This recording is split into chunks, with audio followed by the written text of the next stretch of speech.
मौलाना room रहमतुल्लाह अलैह फरमाते हैं कि एक मर्तबा एक शेर शिकार पर निकला तो अपने साथ लोमड़ी और रीछ को भी ले लिया। शेर ने 3 शिकार किए, एक हिरन का, एक गाय का और एक खरगोश का। वापसी पर रीछ बड़ा इतरा कर चलने लगा कि शिकार में हमारा भी हिस्सा है।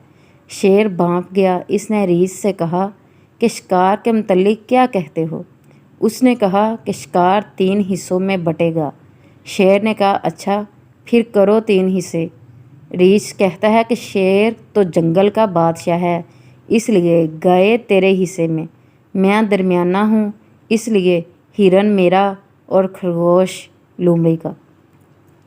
शेर इसकी चालाकी को समझ गया। इसने पंजा मारा तो रीछ को भी मार दिया। अब लोमड़ी समझ गई कि चालाक जो ठहरी, इसने सारा मामला समझ लिया।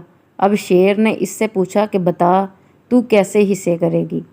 लोमड़ी ने कहा, शेर तो जंगल का बादशाह है, खरगोश नाश्ते में खाएंगे और गाय दोपहर को और हरन रात को तनावल फरमाएंगे। शेर बड़ा खुश हुआ। इसने लोमड़ी से पूछा कि तूने ये तकसीम कहाँ से सीखी है? इसने कहा, रीछ की मौत से। मौलाना रूमी रहमतुल्लाह अलैह फरमाते हैं, ए गाफिल इंसान, तू भी कुछ मौत से सीख जा।